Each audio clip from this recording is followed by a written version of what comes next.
today it's a translation class, and now we are going to revise what we have studied in our previous classes, so that we will get hold of what we have learned. जो हम लोगों ने पढ़ लिया है एक बार उसका revise करेंगे और धीरे धीरे आगे बढ़ेंगे, ताकि जो हम लोगों ने पढ़ लिया है वो एक बार फिर से हम याद कर लें। तो आज मैं आपको टेंस पढ़ाऊंगा और टेंस में हम लोग सिंपल प्रेजेंट टेंस पढ़ेंगे।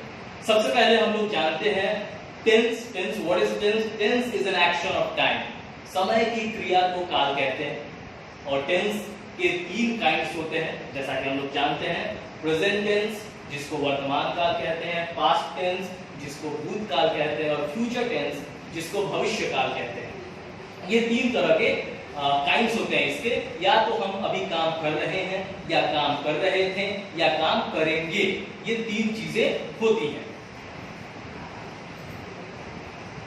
और उसके बाद हर काइंड के चार और काइंड्स होते हैं, जैसा कि हम लोग ये भी जानते हैं कि simple present, present continuous, present perfect और प्रेजेंट परफेक्ट कंटीन्यूअस। ये चारों तीनों में होते हैं, पास्ट में भी और फ्यूचर में भी। तो आज हम लोग उसके पहले काइंड को पढ़ेंगे, simple present tense. Simple present tense को प्रेजेंट इंडेफिनिट के नाम से भी जाना जाता है, जो कि रिपीटिशन, हैबिट या जनरलाइजेशन दिखाने के लिए यूज किया जाता है।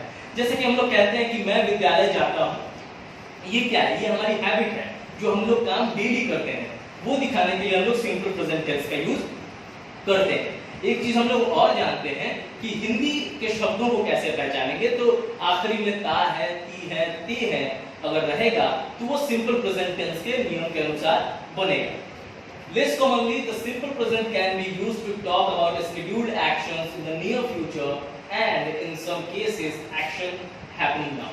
कभी-कभी ऐसा भी होता है कि लास्ट में ता है, ती है नहीं होता है या हैबिट नहीं होता है, लेकिन कोई स्केड्यूल्ड हो कि हाँ ये चीज यहाँ होगा, श्योर होगा। जैसे मुख्यमंत्री कल यहाँ आएंगे तो वो श्योर है, तो उसका भी ट्रांसलेशन हम लोग सिंपल प्रेजेंट टेंस के नियमों के अनुसार करते हैं। तो नियमों की बात हो रही है, तो आखिर नियम क्या है? तो हम लोग जानते हैं कि affirmative, negative, interrogative, negative, WH ऐसे अलग अलग काइंड से अलग अलग स्ट्रक्चर होते हैं। आज हम लोग पढ़ेंगे अफर्मेटिव को। तो इसका स्ट्रक्चर क्या होता है, इसको बनाने की प्रक्रिया क्या है, नियम क्या है? तो सबसे पहले होता है subject, I, we, you, they, the man, the prince, boys। उसके साथ सब्जेक्ट के हिसाब से लगाएंगे वर्ब 1 या वर्ब 5, कहां लगाएंगे मैं आपको बताऊंगा।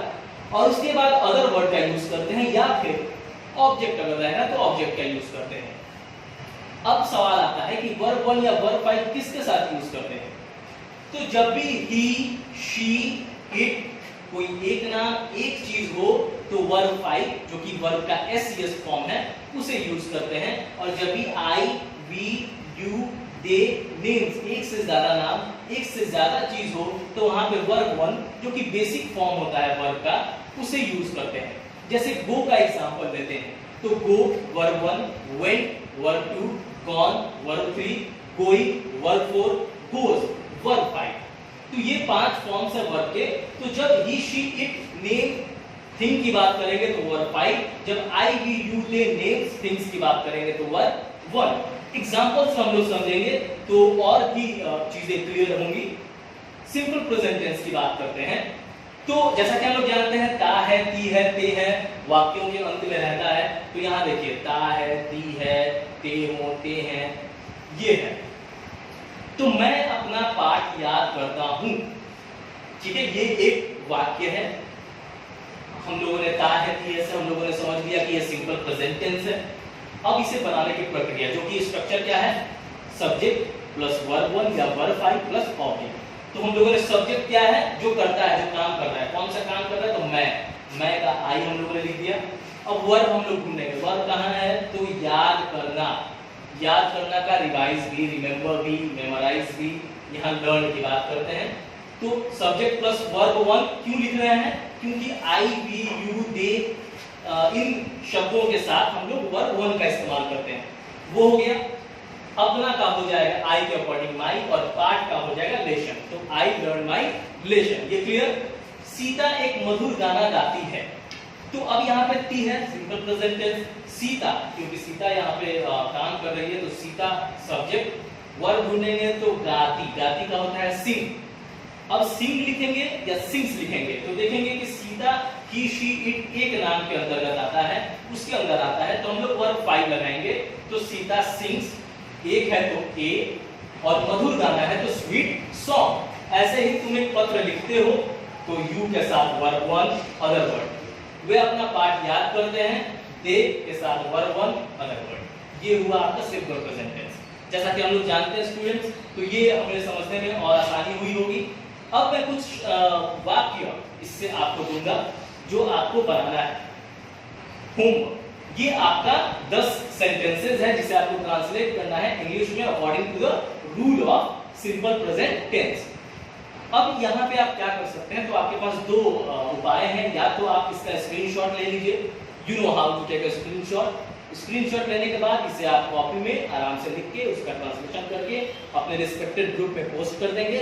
या फिर अगर आपके पास समय है तो आप यहीं पॉज करके इसे कॉपी में उतार के और फिर आगे बढ़ा देंगे। जिसे स्क्रीनशॉट लेने नहीं आता हो वो यहाँ पॉज करके बनाकर उसे ग्रुप में डालेंगे। मैं एक बार क्वेश्चन आपको पढ़ देता हूँ। मैं पढ़ता हूँ, हम लोग खाते हैं, वह जाता है, मेरा भाई खेलता है, वे लोग दौड़ते हैं, अंशु हंसता है, तुम गाते हो, मेरे दोस्त लोग नाचते हैं, मैं एक पुस्तक पढ़ता हूँ, सूर्य पूरब में उगता है। ये आप लोगों के 10 वाक्य हैं, ये आप लोगों का होमवर्क है। Okay, so I will see you in the groups, translate it beautifully and correctly, and then we will go forward. That's all for now. Thank you.